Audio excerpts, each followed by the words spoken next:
Una criatura maligna que se alimenta de sangre de seres vivos para mantenerse activo. Esa podría ser una de las definiciones, de las cientos de definiciones, para la figura del vampiro, que está presente en el folclore de muchas culturas desde tiempos inmemoriales y que esta semana va a estar presente aquí en La Máquina de Pensar.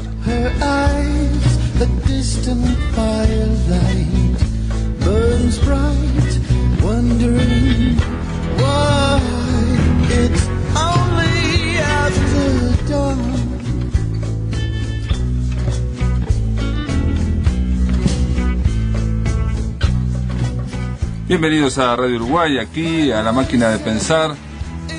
Estamos escuchando Tito y Tarántula, de la banda del sonido del film Del crepúsculo al amanecer. Y estamos hablando, esta semana vamos a hablar de los vampiros.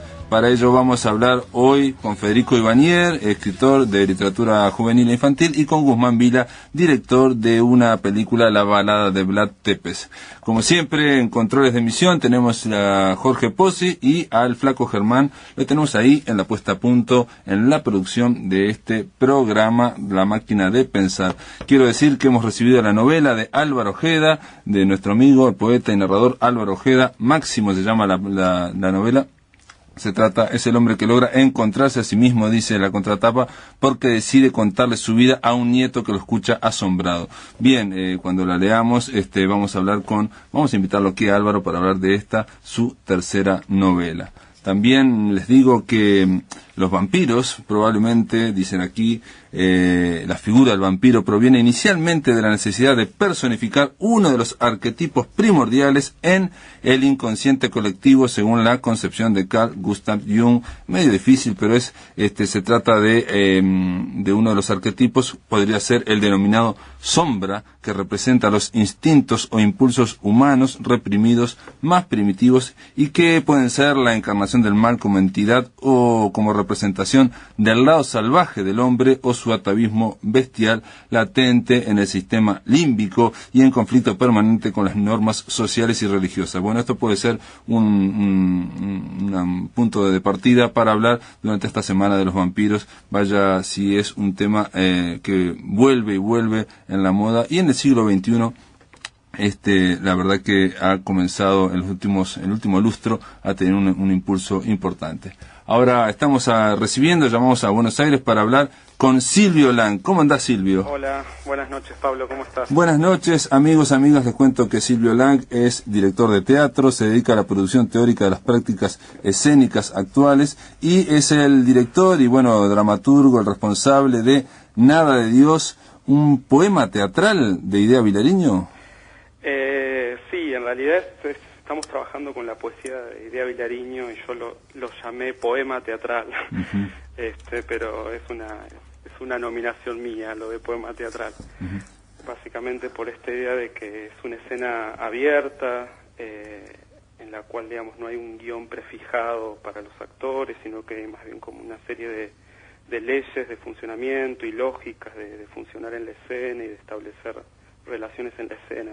Uh-huh. Entonces esta idea del poema también como ese modo de escritura que nos encuentra un poco con el vacío a partir del corte de verso, ¿no? Espera un poquito, Silvio. Quiero decir a los amigos y amigas que va a haber una única función de Nada de Dios basada en los poemas y en la vida de Idea Vilariño. Va a ocurrir el martes 20 de julio a las 21 horas en la Sala Zavala del Teatro Solís. A mí me llamaba la atención, Silvio, aquí en un pequeño resumen, dice lo siguiente: Nada de Dios es un poema teatral abierto al azar de los encuentros y al uso amoroso del cuerpo. En Nada de Dios, tal como acontece en toda relación, no hay guión preestablecido, los actores y actrices ejecutan la obra cada vez por única vez. Y me llama la atención porque la semana pasada estuvo otro director teatral que él ascribía a la escuela de que una obra, una vez que funcione y está encaminada, debe ser igual cada función, ¿no? Entonces, esto es exactamente lo contrario, que como sabemos en arte se pueden sostener dos verdades contrarias y ser las dos verdades, ¿no? Sí, es otra vía, porque, digamos, también hay rutina, pero también hay invención, digamos. Me parece que es una combinación entre la rutina y la invención, digamos. Entonces me parece que no es lo opuesto, es otra vía. Y decime, cuando acá también dice, en este pequeño texto dice, no representan, sino que rematerializan la escena, experimentan. Bueno, porque ahí hay, digamos, un diálogo con ciertas problemáticas tal vez del teatro, pero también de la política, que tienen que ver con la idea de representación. Y digamos, como no hay personajes establecidos adentro de la escena en esta obra, sino que bueno, hay como una experiencia sensible de los poemas y de cómo los poemas resuenan y repercuten en los cuerpos de los actores y cómo entran en diálogo entre ellos a partir de esta resonancia y cómo el público va traduciendo eso que va pasando en escena. Una pregunta, ¿los poemas están dichos por los actores, no? Sí, claro, sí, claro, digamos, están dichos y se trabajó sobre, bueno, cuál es la experiencia corporal de estos poemas, cuál es la sonancia, qué cuerpos organizan estos poemas de Vilariño, digamos, que es un cuerpo para nosotros bastante rematerializado, bastante erótico, ¿no? Hay algo de la poesía de Vilariño que se ha concentrado como en una erogenización del cuerpo, ¿no? Digamos, entonces, esta es un poco la idea, digamos. Silvio, pero ¿tiene algo que ver, te pregunto, porque no la vi, la danza en esto? Bueno, hay dos muy buenas bailarinas uruguayas, que son Florencia Martinelli y Paula Yuría. Y también están los actores Verónica Perrota y Pablo Bertoni. Pero bueno, me parece que también, digamos, creo que la danza, pensar la danza y el teatro hoy por separado es como medio un poco vetusto, digamos. Parece que tanto el teatro como la danza lo que hacen es recortar un cuerpo y ponerlo ahí en escena, digamos. Parece que hay un denominador común entre la danza y el teatro, entonces me parece que es como tomar ese real de ese denominador común, que es poner un cuerpo en escena, digamos, ¿no? Está claro, digo, este director que yo te decía que hablé entrevistábamos la semana pasada, sostenía lo mismo, digo, que el teatro iba casi una coreografía, o sea, había una mixtura con la danza, pero él lo decía que los movimientos, una vez hallados, precisamente esa coreografía, esa danza hacía que la función fuera igual a la otra, a la próxima. Lo que pasa es que para mí no hay mucha diferencia entre una ficción teatral y la ficción que uno se puede hacer para hacer su vida, digamos, o una ficción política, qué sé yo, la ficción política del comunismo, digamos, o la ficción política del neoliberalismo, digamos. O sea, son ficciones también, no son verdades del mundo. Entonces la escena no zafa de esto, digamos, la escena también es una ficción que se construye, digamos, y en esta ficción no anda todo bien nunca, digamos, siempre hay algún desbarajuste, hay un disenso, digamos, construir relaciones con otros es esto, digamos, ¿no? Es perder el pie. Digamos, como toda relación hay que reconstruirla una y otra vez, cada vez por única vez, ¿no? Como es un poco el paradigma de la relación sexual, ¿no?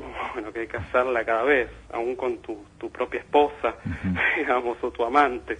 Digamos, como que siempre tenés que estar inventando. Claro, entonces, claro. Acá sí hay lógicas de funcionamiento en la escena, pero bueno, aferrarse a la repetición, digamos, y a querer repetir intactamente lo que fue, que es medio masoquista, me parece.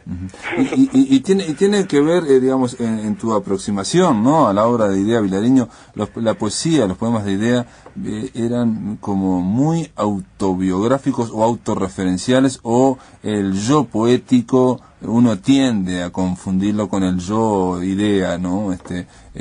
Hay, de hecho, todavía no se escribió la biografía, pero los textos que han aparecido abonan esa idea, ¿no?, de que, y valga la redundancia, que Idea Vilariño vivió para su poesía y en su poesía. ¿Cómo te aproximas a eso, güey? Sí, yo creo que en los poemas de Vilariño está esa tensión de lo público y de lo íntimo, digamos, ¿no? Pero bueno, todo poema, en tanto repercute, en tanto se escribe o se dice en voz alta, es público, se dice para alguien. Entonces esa intimidad de la poesía es bastante relativa, me parece. Y creo que tal la labor de Vilariño tiene que ver con haber remarcado y haber puesto en la escena de la literatura uruguaya digamos del 50 y del 60 es la publicitación de una pasión, ¿no? De la experiencia de una pasión en su cuerpo.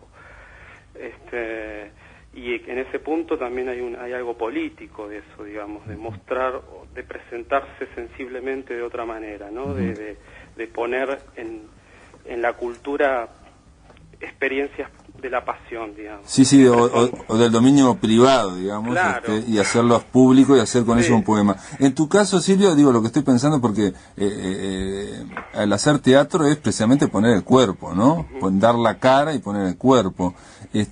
La operación, si se quiere, de idea es a través de las palabras hacer presente su cuerpo, su vida, ¿no? Yo creo que justamente no, que Vilariño plantea para mí, o desde mi lectura plantea otra cosa, que justamente que el poema es una experiencia. Claro. Digamos, que el poema no, digamos, es una experiencia en el terreno concreto de la vida, digamos. O sea, que hay poema porque hay acontecimiento, porque algo le aconteció al cuerpo, si no, no hay poema, ¿no? Entonces pero lo que yo te decía es que el poema... Por eso elijo a Vilariño para el teatro, porque me parece que ella está poniendo en eje esto, está remarcando esta idea de que no hay palabras sin acontecimiento, de que primero viene el cuerpo. Claro. Después viene... Pero ustedes le están poniendo cuerpo a la poesía, cuerpo físico, tangible, a la poesía de Vilariño. También le puso cuerpo, digamos... Creo que Vilariño también le puso cuerpo. Tal vez nosotros estamos yendo de atrás para adelante, pero es la misma operación. O yo me lo planteo así al menos. Está bien. Digo, porque de alguna forma no deja de ser una interpretación también, ¿no? Ah, sí, pero ¿qué no es interpretación? Claro. ¿Qué no es una interpretación? Claro. Y una pregunta es, ¿se tratan solo poesías o hay algunos fragmentos? Porque digo, también acá estuvo fragmentos de diarios y hay prosa, bueno, y hay toda una beta de Vilariño que es la crítica, ¿no? No, trabajamos en la escena, solamente ahí se dicen los poemas, algunos poemas de ella. Pero sí un estudio bibliográfico sobre las cosas que ella ha escrito y otra bibliografía que yo fui como ofreciendo a los actores que para mí se tocaban con el mundo de Vilariño. ¿Y el tango? Y el tango, bueno, ahí si uno roe los poemas de Vilariño se encuentra un tango. Yo diría que detrás de cada poema de Vilariño hay un tango.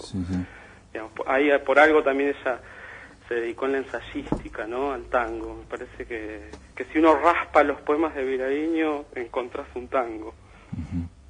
¿Y vos lo usás en esto no? ¿En nada de eso? No, tal vez porque el tango me parece que es un mal metafísico, digamos. Entonces, creo que por ahí lo que en ese punto como tomamos de Vilariño más esta idea acontecimiental, más corporal de la poesía, digamos.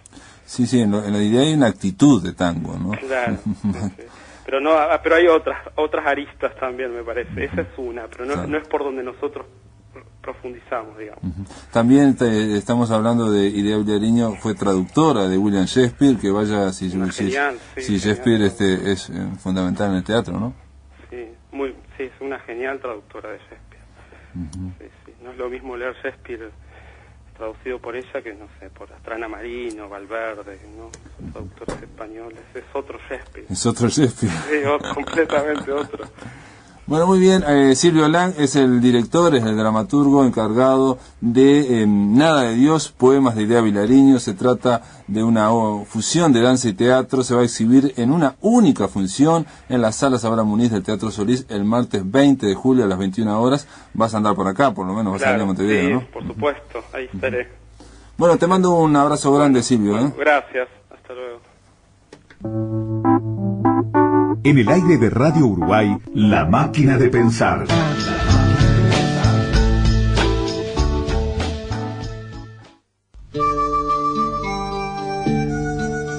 Prehistoria de Dino.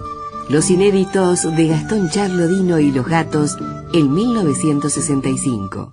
todos sus simples inhallables, y su primer larga duración de 1970, y un bonus increíble, también por primera vez, Mateo y los Malditos en 1965. Prehistoria de Dino, 3 discos en uno. Propuesto al último graffiti como mejor edición especial, auspiciado por el FONAM, considerado un rescate histórico de gran valor por la revista Rolling Stone. Hay veces que te veo tan triste. Prehistoria de Dino, lujosa edición en las buenas disquerías del país. Pensando por ti. Juventudes Musicales del Uruguay y el Ballet Juvenil de Montevideo, dirigido por María Inés Camus, presentan el divertido espectáculo Don Quijote. Las funciones se llevarán a cabo en el Auditorio Nelly Goitiño del Sodre, 18 de julio 930, todos los domingos a las 11 de la mañana. En julio, 11, 18 y 25. Y en agosto, los domingos 1, 8 y 15. Público en general, 120 pesos. Niños hasta 12 años, 80 pesos. Socios de Juventudes Musicales, entrada libre. Auspician Ministerio de Educación y Cultura, Sodre, Intendencia Municipal de Montevideo. Apoyan a Gadu y Sudey. Organiza Juventudes Musicales del Uruguay. Julio en la Sala Citarrosa. Miércoles 14 a las 20:30, Son de Afuera. Participan Tabaré Arapí, El Ever, Pindingo Pereira y Jorge de Gloria. Jueves 15, 21 horas, Hablan por la Espalda. Presentación oficial de Macumba. Viernes 16 a las 21, Cabernet presenta su último CD, Cabernet Vivo. Artista invitado, Afines y Afines.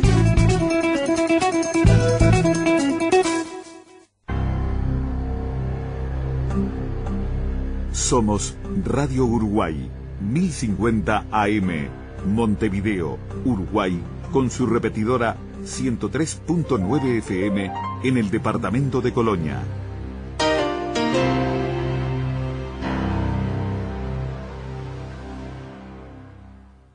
Atención, charlas, entrevistas o columnas que te perdiste o que querés volver a escuchar, las encontrás en el blog de La Máquina de Pensar. Ingresá a piensamáquina.blogspot.com y bienvenido al corazón de las palabras.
Ya no fumes, cabrón.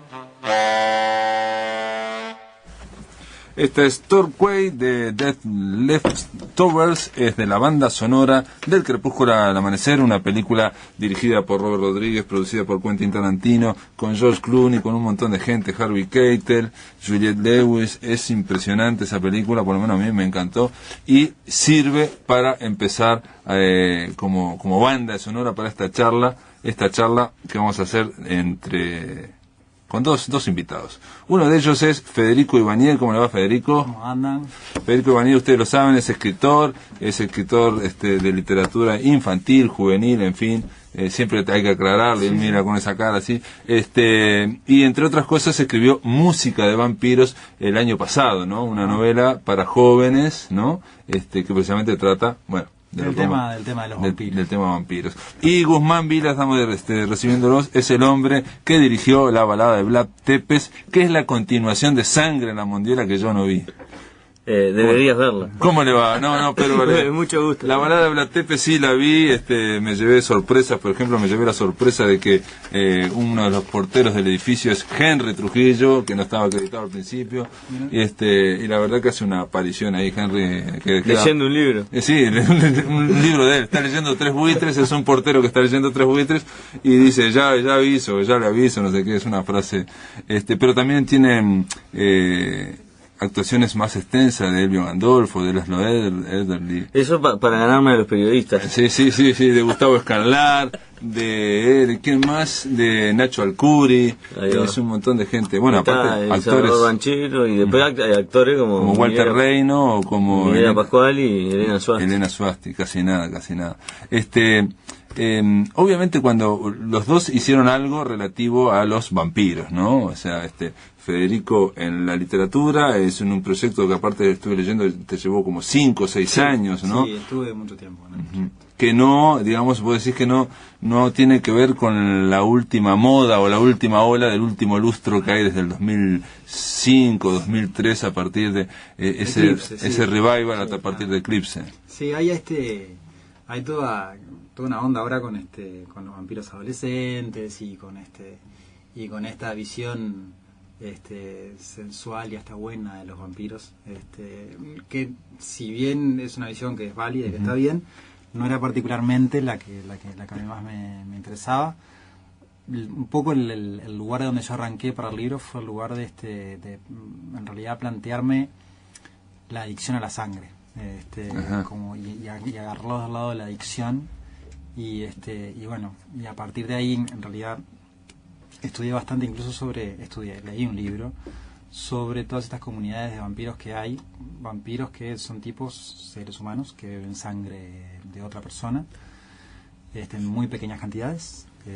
A ver, ilústrenos, Federico Bañé, porque yo no sabía eso. Sí, no, son comunidades, o sea, no son los que aparecen a las 12 de la noche acá en la Ciudad Vieja, que se afilan los colmillos. No son chupayugulares, no son ni son digamos, gente violenta, nada que se le parezca. Hay una persona que considera que tiene, según ellos, un desequilibrio energético. Por el fluido psíquico. Claro, sí. Que necesita balancearse a través de otra fuente de energía que pasa a ser la sangre de alguien más. Entonces, esta persona establece como bebedora una relación con otra persona que es una donadora, que le da parte de su sangre para que beba en pequeñas cantidades, con una serie de precauciones desde un punto de vista higiénico, digamos, y también desde un punto de vista emocional, donde los tipos se plantean cuestiones que tienen que ver con en qué condiciones se hace sangre, cómo es el tema de la relación, cuál es el respeto que hay que tener por el otro, en fin, todo como digamos, como si fuera realmente, y lo es, en definitiva, una relación muy personal. Un mundo insólito del cual yo no sabía nada. Sorprendente, sí, yo tampoco. No, que bueno, que tal, el libro eso es bien de Estados Unidos, me parece, ¿no? Sí, el libro tiene cosas de mucha gente de Estados Unidos, pero también gente de México. Ajá. Y digamos, a mí en realidad no me interesaba el costado cultural nacional de un país en particular. O antropológico, digamos. Claro, el costado que me interesaba era cómo en definitiva los tipos estaban discutiendo sobre moral, en algo que tenía que ver con formar una comunidad. Y entonces, desde ese lado, hacia mi libro, el tema de la sangre también es todo un tema, porque la sangre se transforma en cierto sentido, o en tu cura o en tu perdición, depende si te volvés adicto o no.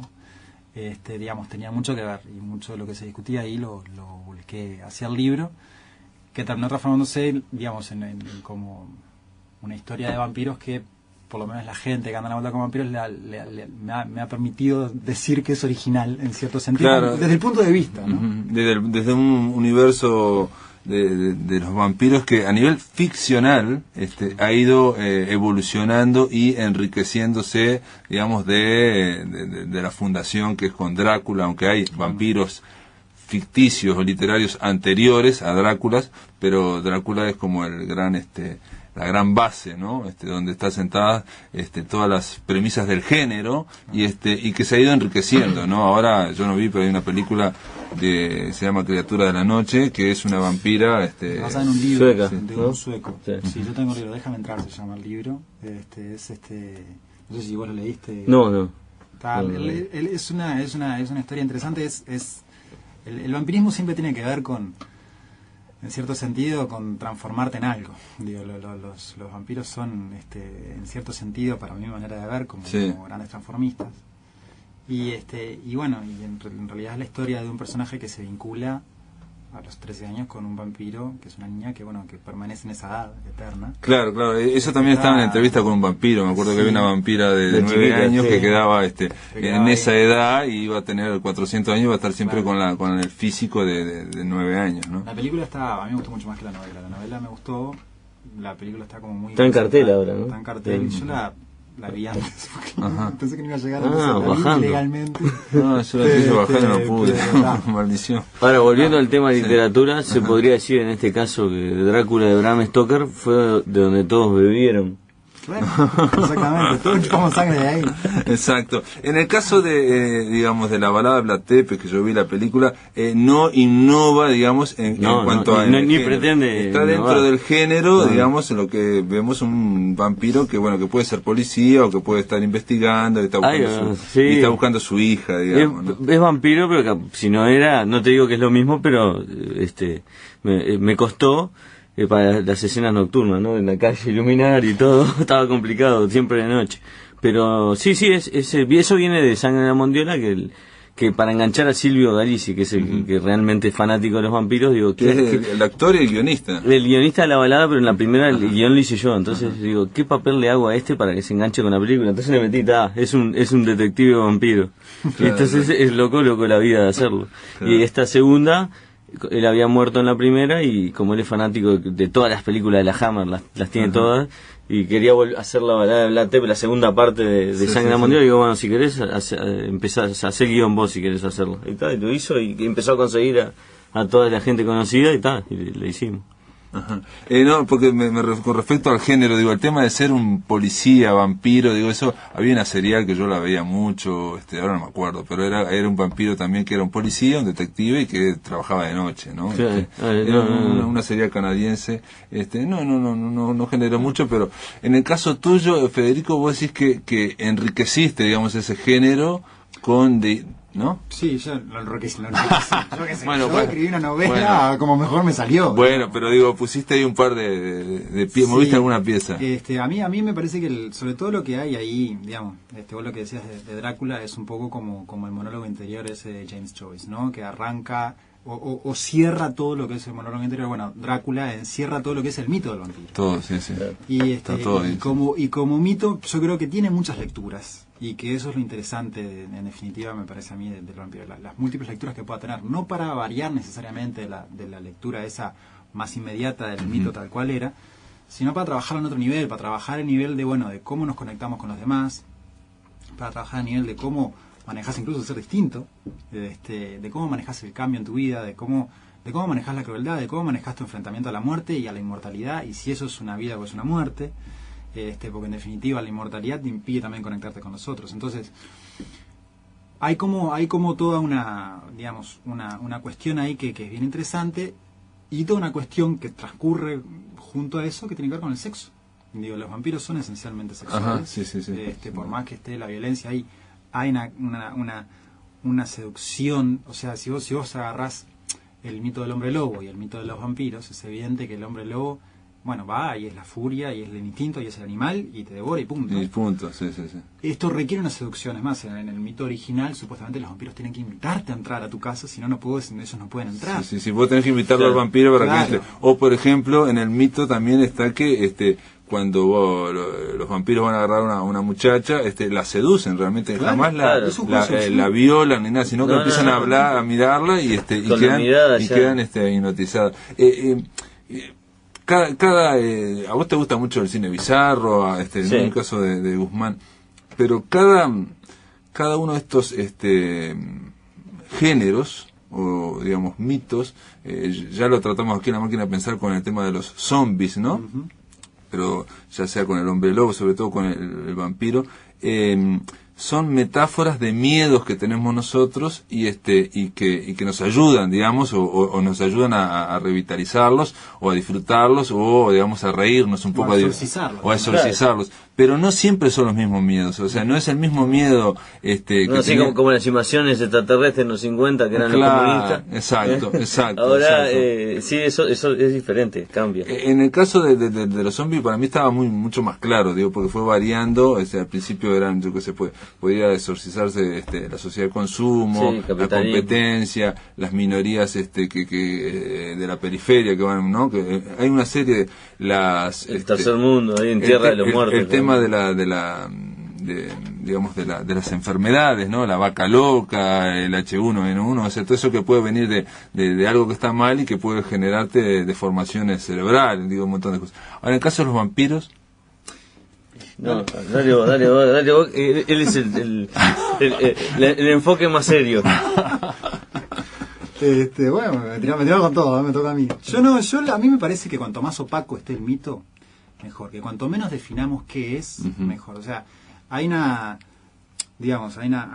cosa que tiene que ver con el lenguaje, que yo un poco, cuando tuve alguna clase de retórica, la veía, que me parecía bien interesante, que decía, el lenguaje literario tiene que ser opaco, a diferencia del lenguaje científico, que tiene que ser claro. Yo quiero saber cómo se construye un avión, tiene que haber una sola interpretación, y esa es la que permite que los aviones todos vuelen. Está claro. En el lenguaje literario no. Y a mí me parece que con el mito igual. O sea, yo no quisiera, desde mi lugar, pensando o escribiendo, digamos, dar una lectura unívoca. Es esto. Claro. No, pero yo creo que debe alimentarse de muchos lugares. Y sobre todo ser como una criatura. Yo siempre hablo de una novia que tuve, llamó Nancy. A la primera vez que salí le pedí a la vez siguiente que me escribiera algo. Y ella, 23 años tenía, me escribió una cosa que ella decía que eran criaturas que ella escribía. Y fue la primera lección que a mí me dio sobre escribir. Que son criaturas. Y yo creo que los mitos también son criaturas. Y por tanto, crecen a su antojo. Está claro. Como creador yo te entiendo y está perfecto. Yo te digo ahora desde el otro lado, como espectador o como... Porque digo, no es lo mismo el Drácula de Bram Stoker, de Francis Ford Coppola en el año 90 y pico, ¿no? Donde habla del SIDA directamente, ¿no? O sea, se está hablando... O sea que yo creo que esa incluso y de la una sífilis. Lectura. Yo creo que podría haber otras lecturas en torno a eso. O sea, se me ocurre que por lo menos deberíamos darnos el lugar. Está claro. Para pensar eso incluso desde ese lado. Entonces, el mito del vampiro, obviamente que resuena en lugares inconscientes. Eso está claro, pero ahora, por ejemplo, viste que ahora fue reelaborado en los últimos 5 años desde el punto de vista de la adolescencia. ¿Pero eso es una jugada de marketing o es una jugada de Ese es un Harry Potter para unos años mayores, o sea... Claro, a mí me da esa impresión. O sea, que no sé... Dale. Por eso está el chiste ahí al final, viste, que metí en mi película, la hija de Vlad Tepes, le dice, no se encuentra con el padre hace unos años y le dice, papá, ¿me llevas a ver Crepúsculo? Y el padre que es vampiro dice, ni en pedo te llevo a esa mierda. Como diciendo, ¿no?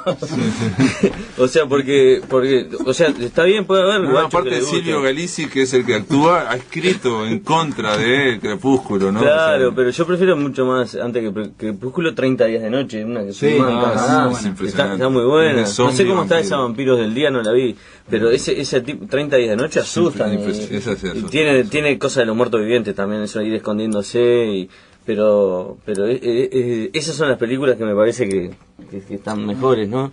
Y en cuanto a lo que él decía, lo del vampiro, no, por algo Drácula ha sido el Drácula ha sido de los más filmados. Después de Sherlock Holmes, creo que es el personaje más filmado. Ajá, como que tiene en la más historia versiones. del cine. O sea, y te asustaban con Bela Lugosi en el 30 y se asustaban con Christopher Lee en el 50, el 60.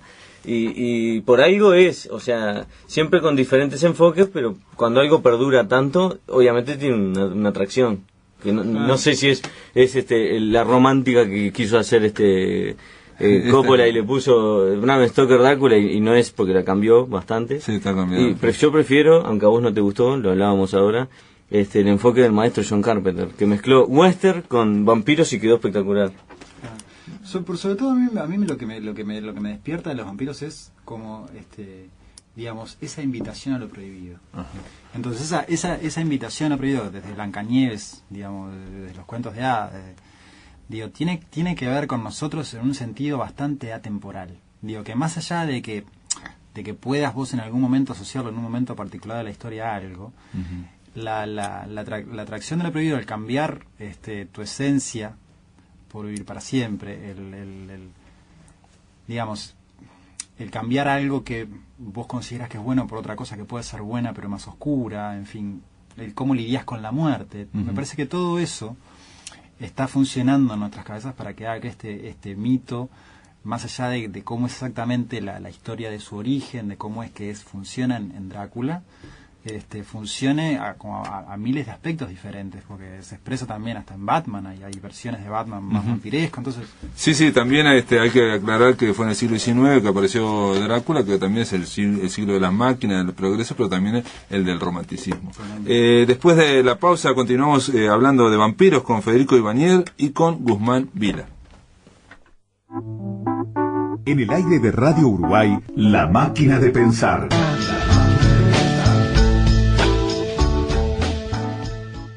En República FAP llamamos a gente como Laura. Hola. Doctora en una mutualista, para informarla. Sí, rápido, decime. Cada uno da lo que recibe. Ajá, ¿y cómo es, a ver? Luego recibe lo que da. ¿Pero no hay otros costos? Nada es más simple. Ajá. No hay otra norma. ¿Y la plata sigue siendo mía? Nada se pierde, todo se transforma. Hablemos. Con tu compromiso más el nuestro, vas a lograr la mejor jubilación. República AFAP. Más rentabilidad. República AFAP. Gana un país. Les invitamos a ingresar a nuestra página web para escuchar nuestras radios en internet y comenzar a crear juntos sus contenidos. www.radiouruguay.com.uy www.radiouruguay.com.uy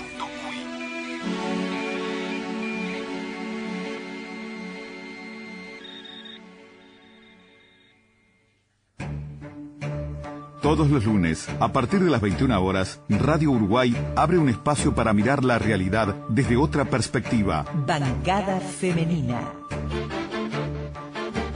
El aporte y la visión de las mujeres que ocupan cargos de representación a nivel nacional y departamental en el debate de los temas que marcan el presente y el futuro de nuestro país. Bancada femenina. Con la conducción de Magela Camelo, todos los lunes a partir de las 21 horas por Radio Uruguay, 1050 AM y su repetidora en Colonia, 103.9 FM. Bancada femenina. Con otra sensibilidad. Para todo el país. Hola, soy Andrea Davidovich, actriz de la Comedia Nacional, y te invito a ver...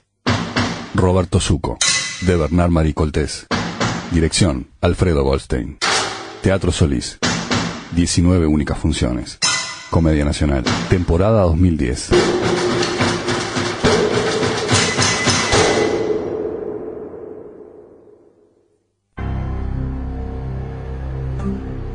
Somos Radio Uruguay, 1050 AM, Montevideo, Uruguay, con su repetidora 103.9 FM en el departamento de Colonia.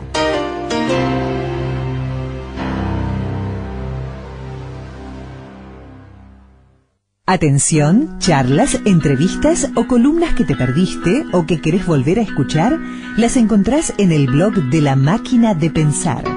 Ingresá a piensamáquina.blogspot.com y bienvenido al corazón de las palabras.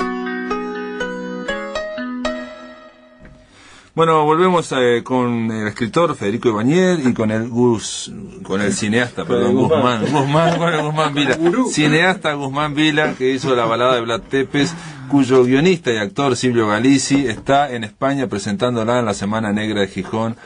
Me parece notable. Queríamos tenerlo aquí también a Silvio Galisi. Bueno, lo invitaremos en algún momento para hablar de vampiros o para hablar de literatura en general.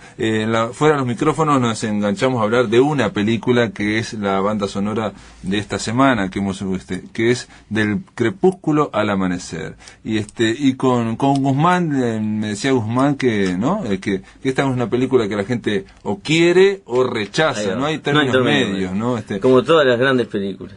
Como todas las grandes películas. Yo creo que sí. No todas, pero yo creo que o sea, yo estoy con los que le aman. Sí, acá somos los tres, está claro que pero ¿cuáles serían, digamos, los elementos o la calidad? Por ejemplo, les digo una crítica que en su momento salió, me acuerdo dónde salió y la leí todo esto, criticando esta película hecha por Robert Rodríguez y Tarantino, ¿no? Guionada por Tarantino. El guion es de Tarantino. El guion es de Tarantino. Y dirigida por Robert Rodríguez. Exacto, y que tiene una cosa brillante, actuada por Tarantino y George Clooney cuando hacía buenas películas. Y probablemente una de las mejores películas de George Clooney, o sea, las mejores actuaciones. Aparte con una línea final, una línea de diálogo de él que él tiene que decir si se lleva, ¿te acordás de Juliette Lewis? Sí. Que era la hija quinceañera de una familia, y le dice, puedo usar la palabra como sí. Dice, me puedo ser un hijo de puta, pero no tremendo hijo de puta. Claro. No te voy a llevar a donde voy. Sí. No, pero aparte porque George Clooney pasaron toda una noche luchando contra miles de vampiros, y le dice, voy a ir a otro boliche, pero ese es peor. Claro. O sea, a este podemos estar, pero al otro no te puedo llevar, porque ese es peor. La película arranca con unos diálogos y situaciones tarantinescas impresionantes.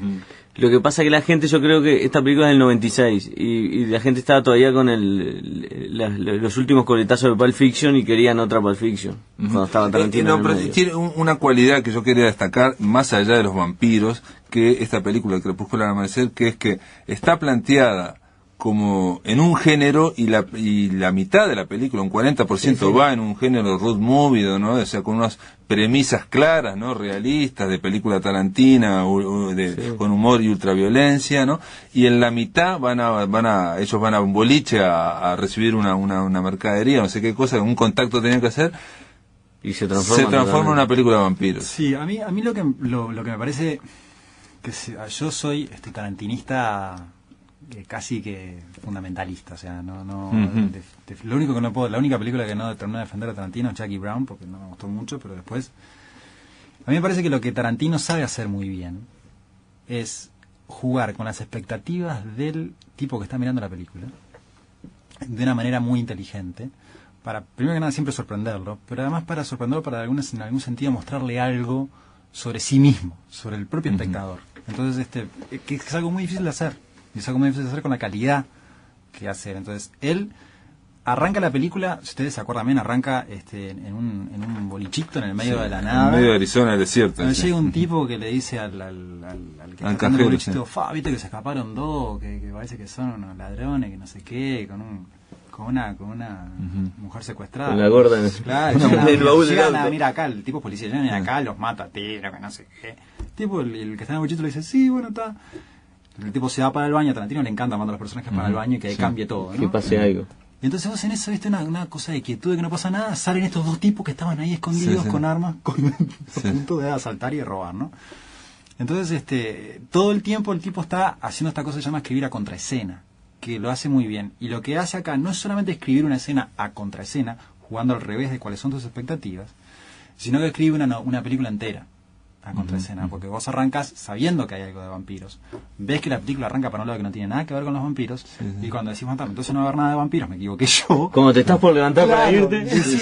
Pero pará, y cuando vienen los vampiros parece que te los tira como yunques por la cabeza, ¿viste? No, pero aparte al hacer el cambio de género, porque digo, más allá de que sea de vampiros, yo insisto, esto es como empezar una película, no sé, como si fuera un drama y en la mitad ponerlo comedia, o como si fuera de ciencia ficción y en la mitad ponerla, yo que sé, que se fuera gótica, caballeresca, no sé. Son dos películas en una. Entonces, pero lo que hace para hacer ese clivaje, para esa unión que es difícil de hacer, es que George Clooney, uno de los protagonistas, dice, bueno, vamos a ver, estos tipos aparentemente son vampiros, se matan así, empiezan a autoexplicarse ellos cómo va a ser la película de ahí en adelante, ¿no?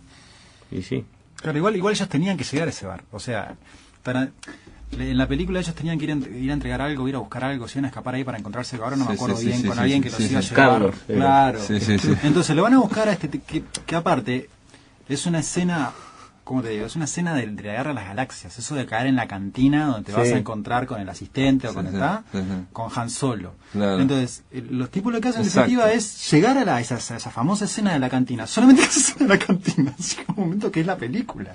Claro. Y después se transforma en Río Bravo de Howard Hawks, con John Wayne en la comisaría asediado por todos los forajidos y se junta un grupo de gente que no se conoce mucho y se tienen que poner en común contra una fuerza exterior. Eso está en miles de películas que vinieron después, antes. Esta película más de vampiros es de zombies, ¿no? Lo que yo leí es que lo que estaban usando los vampiros que estaba usando este hombre Tarantino, o sea, que inventaron, son sacados directamente de Soy Leyenda, ¿no? O sea, de la novela de Richard Matheson, donde él está asediado por un montón de... O sea, que es el antecedente directo de los zombies en el 68, ¿no? Yo Soy Leyenda del 50 y pico, y donde el hombre está asediado por gente que le hable, que son miles y que son vampiros, ¿no? Pero son zombies también, ¿no? Se matan fácilmente. Lo copado de la novela de Matheson es que vos sabés que son vampiros, pero a veces no sabés qué cornos son. Hay como que la novela te plantea un vacío ahí para que vos llenes. Claro. Y siempre el terror en general, la clave del terror es cómo juega con tu cabeza, y cómo juega con tu imaginación, y cómo juega con tus expectativas. Y en ese sentido, según yo creo haber leído algo de Matheson, él no la pensó tanto como ni como una novela de terror, ni como una novela de estas medias que le quisieron hacer una lectura más sociológica, sino que él la pensó como un tipo solo. Claro, la soledad absoluta, el último hombre vivo, digamos. Después, valga la redundancia, pero después vi una entrevista de este hombre de George Romero, ¿no? El que inventó los zombies, y él dijo que lo había inventado, él inventó el género zombie, pero que él había sacado la idea de los zombies de esa novela. Dijo así, le dijo, yo la pedí prestada de ahí, dice. Y tampoco inventó los zombies, porque estaba White Zombie con Bela Lugosi de la década del 30, pero la Hammer en los 50 hizo alguna de zombies. Claro, también. Pero la idea de los zombies que son 5.000, 10.000, 123.000 que te están rodeando y que vos vas matando, esas ideas de asedio, esa idea de asedio, que está en el Crepúsculo al Amanecer, ¿no? También. En el Crepúsculo al Amanecer hay toda una serie de chistes. Magistral la escopeta de Harvey Keitel, el cura haciendo la cruz con la escopeta antes de rajarlos de un balazo. Pero claro, o con el agua bendita. Sobre todo lo que tienen los zombies y lo que tienen estos vampiros ahí es que no corporalizan el mal en alguien. Entonces el mal en cierto sentido es eterno, se eterniza, porque vos decís, bueno, pensá martes 13, mato a Jason, que nunca se muere, pero digamos, lo mato, y el mal es en cierto sentido frenable o está concentrado en un lugar. Siempre, yo en algún momento tomando clases de guión, siempre nos decían, siempre es mejor un tiburón a 2 barracudas, ¿no? Siempre, y claro, y está bien, menos cuando vas a hacer una de estas películas, porque en cierto sentido, claro, decís, ¿cómo mato esto? No lo puedo matar. Sencillamente es una manera de enfrentarme a la perdición, al colapso del mundo, digamos. Se dice que los personajes de terror, el Drácula, el vampiro o el hombre lobo, son súper poderosos o tienen una fuerza superior, son superhumanos. En cambio, los zombies, o estos de las películas de Crepúsculo al amanecer, que son vampiros zombies, son subhumanos, o sea, es como que estallan, es muy fácil que no, pero hay mucha cantidad. Claro. El tema está en la cantidad. Claro, a mí lo que me pasa también es que, no sé qué pensás vos, porque vos sos más capaz que... Tierra de Zombies me gustó mucho. No, pero digo, más que pensando en películas, pensando en los personajes propiamente. Yo no sé hasta dónde personajes como el Hombre Lobo, como Drácula, hoy por hoy, a mí no me resultan personajes que se vinculen con el terror. En mi imaginación, no sé cómo es en la imaginación de los demás, se vinculan de otra manera. Que yo creo que tiene que ver por la seducción, que tiene que ver por algún atributo, como puede ser la fuerza, el instinto animal.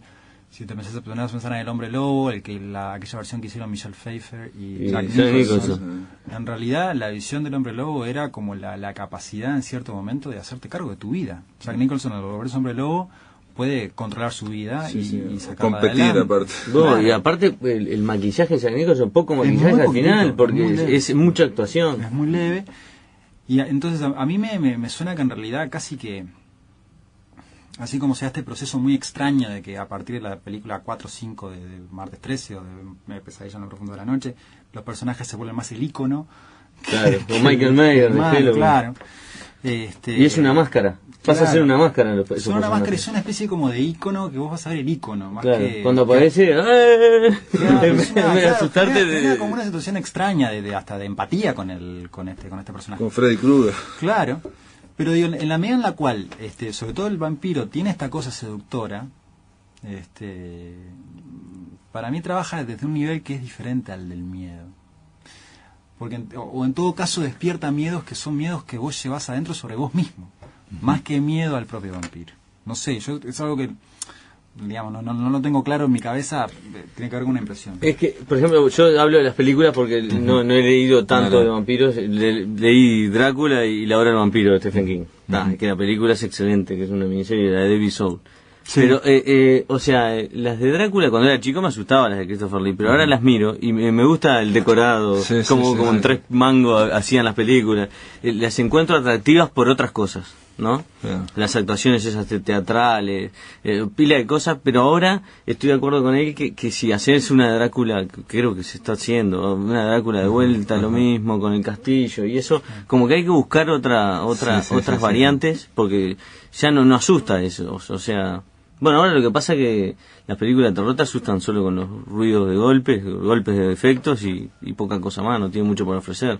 Y están para la cámara movida, ¿viste? Ahora todas estas que hay ahora que las hacen como si fueran amateur. Sí, como si fueran un corresponsal de guerra. Ahí va, cámara subjetiva, ¿no? Así saliendo de una grandísima película que fue la que generó eso, que fue el proyecto Blair Witch, claro. Pero después de eso vinieron... esa película con $60.000 que está fuerte porque y asustaban a la gente con 2 palitos atados colgando palitos, y ruidos esa película para mí es increíble porque los tipos dijeron dijeron, vamos a jugar con la imaginación de la gente, pero después películas así que asuste, saliendo igual del género vampiro, película que te asuste no hay muchas. Sí, hay un énfasis ahora en el lado gore, ¿no? En el lado del horrendo. Pero eso es más asco que Hostel, es un asco, pero no te asusta. Lo que pasa es que yo creo que, digamos, a mí Hostel en particular no entendí por qué Tarantino se vinculó con esa